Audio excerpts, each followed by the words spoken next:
So it's me again, Ria Sinag, at maligayang pagbabalik dito sa ating munting tahanan.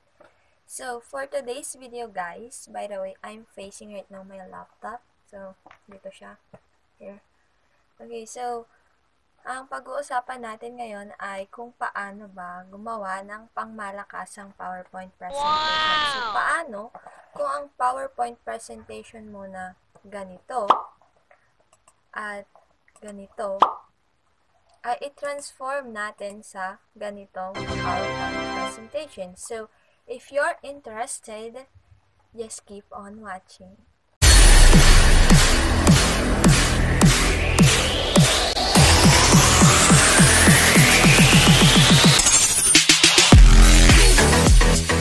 Alam naman natin ngayon na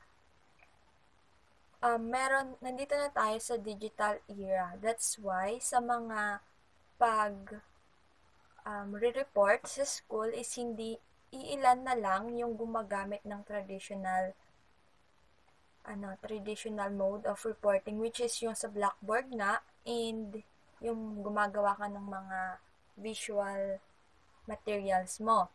So, sa school kasi namin, nung high school ako, hindi pa kami gumagamit ng PowerPoint presentation, pero nung college is yun na, puro kami PowerPoint presentation. And yun naman, sakto na nung first year kasi ako, nag-open sila ng Events Management, NC3. Wow! So, nag-take ako dun and tinuruan kami kung paano gumawa ng PowerPoint presentation na related siya kung ano man yung event mo. Kasi sa Events Management, guys, pag event coordinator ka na or ano yun?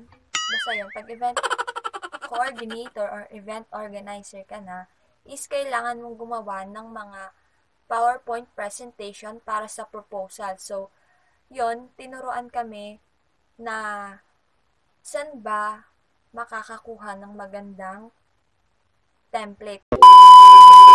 So, the first thing you have to do is download the template. So, mag-a-attach na lang ako dyan ng screen record kasi ayaw niyang may screen record dito sa laptop. Ito nga, ayan, ayaw niyang ma-screen record dito. So, ang gagawin nyo lang naman ay i-search yung fppt.com sa Google Chrome.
siya, kapag i-open mo yung na-download mong template, ganito yung itsura niya.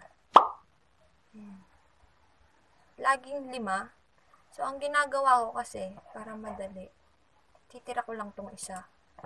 Then, the rest ay di-delete ko na yan.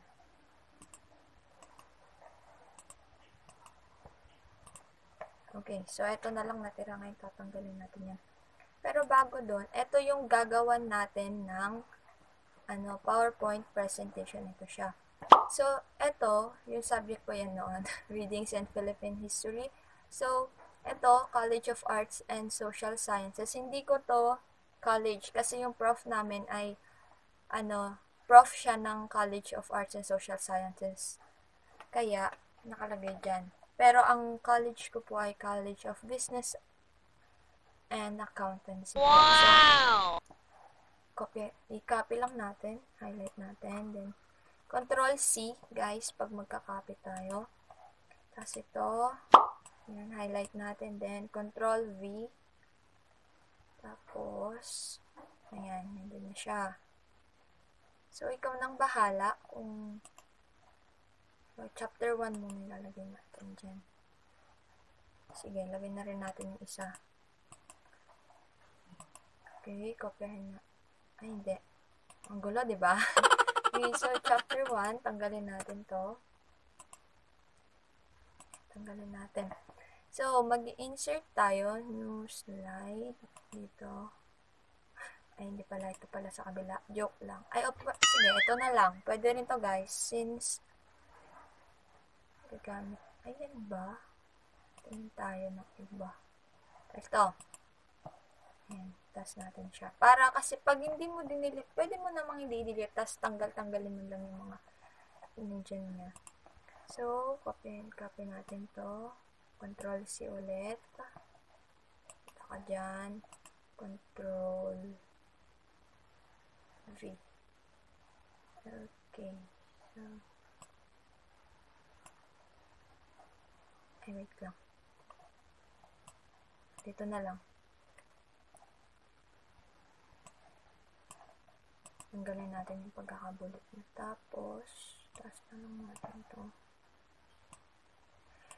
Guys, pag, suggestion ko lang, kapag gagawa kayo ng ganitong PowerPoint presentation, mas maganda kung naka-documents na siya. Para nagka-copy-paste ka na lang. Para mas madali yung trabaho mo. So, dito naman guys, halimbawa ito nga.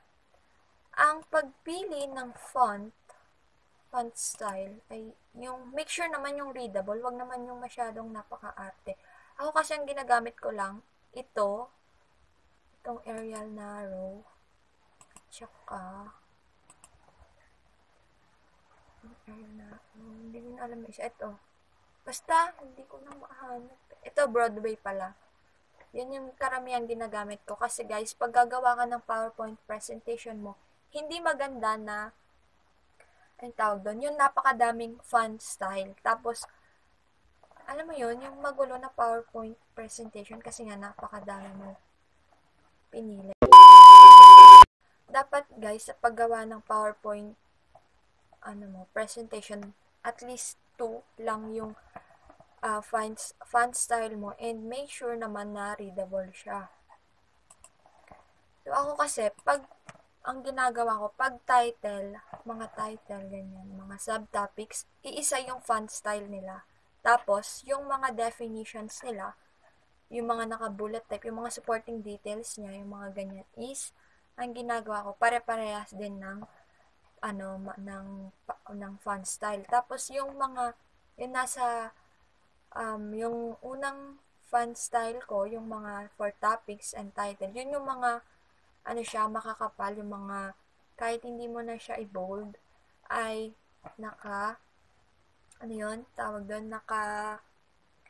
visible na siya, kasi, tingnan nyo na, kasi, yun yung turo sa amin. Tapos, pag, yung napili mong fonts, pag yung template mo is dark, yung font style mo dapat ay light. Tapos, pag yung font style mo naman yung dark, make sure yung background mo, yung template mo is light. Yun yung sabi sa amin. Para, hindi mahihirapan kung sakali man na pag gagamit kayo ng projector, is nakikita ng mga nakikinig sa inyo and mas interesting na andun yung ibutike. So, andun yung willingness nila makinig, diba? Nakaka-catch ng attention.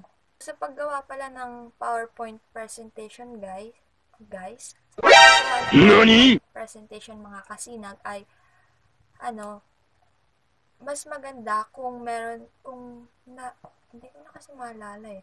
Pero mas maganda kung susundin mo yung 7 rule, parang ganun yata. Basta 7 words, pa ganyan.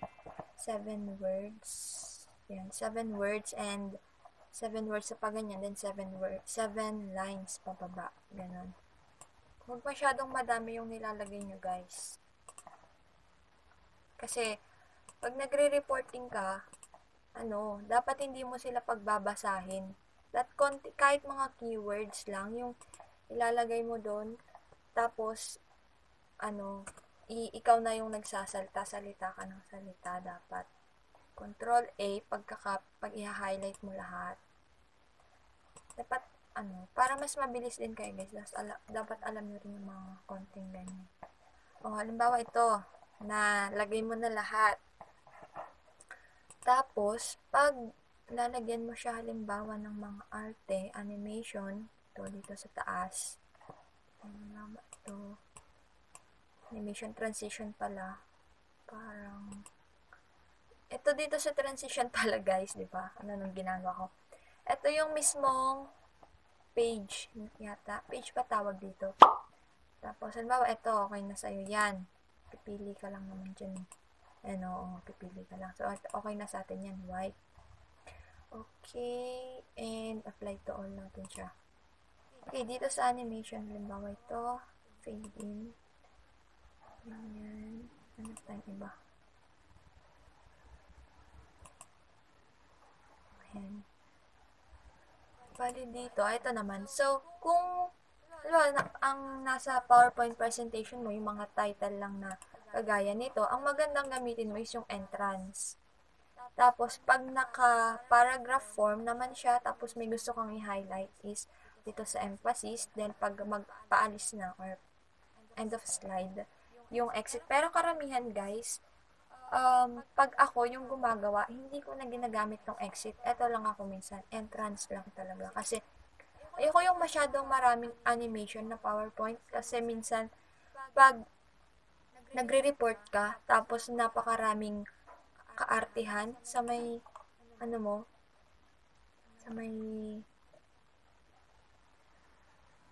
napakaraming kaartihan sa,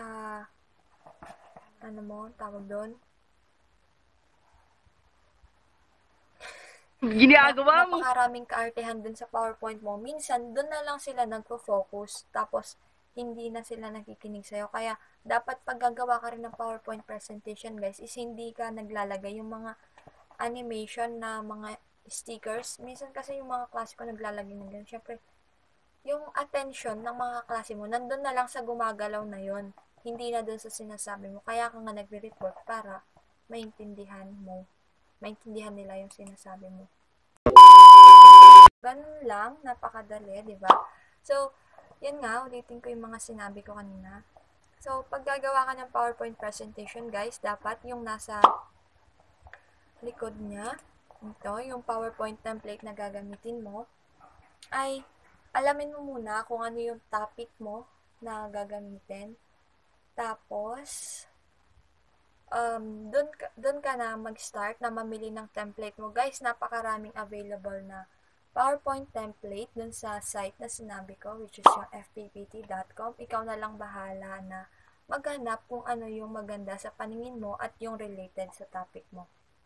Then, another thing, pag gagamit ka ng font size, yung visible naman, hindi yung masyadong maliit and hindi yung masyadong malaki. Tapos, each slide, guys, kapag maglalagay ka doon ng mga information or mga details is huwag masyadong crowded, as much as possible. Sundin mo yung 7 rule. Hindi ako sure kung yun. Basta yung 7 na words and 7 lines, yung mga ganon. Then, yung contrast natin, Contrast ba tawag doon? Kung gagamit ka ng dark na font style, yung kulay ng font style mo, kung gagamit ka ng dark na kulay, is make sure naman yung template mo is light siya, and kapag light po yung template mo, gamit ka ng dark na, basta yun, pag light yung isa, dark dapat yung isa, and pag dark yung isa, light yung isa, yung tipong ganon. And that's it for today. Sana nakatulong tong video na to sa inyo. So, by the way pala, before I end this video, gusto ko lang sabihin na this is our first tutorial video. Kasi sabi ko yata dun sa video natin, yung all about channel na video natin is na sabi ko yata na under art tong ganitong content natin, and hindi po dito siya sa may tutorial. So this is our first tutorial video. Sana ay nakatulong ito sa inyo, and if you're looking for more videos like this and videos like lifestyle and arts, so this YouTube channel is for you. So hoping that you would do the like, share, and subscribe. So yun muna. Sana mag-subscribe ka kung nakatulong man ito sa iyo. So, ayun. Yan. Maraming salamat. Ayun. So, again, this is Yosinag, ready for the worst, hoping for the best. Sayonara!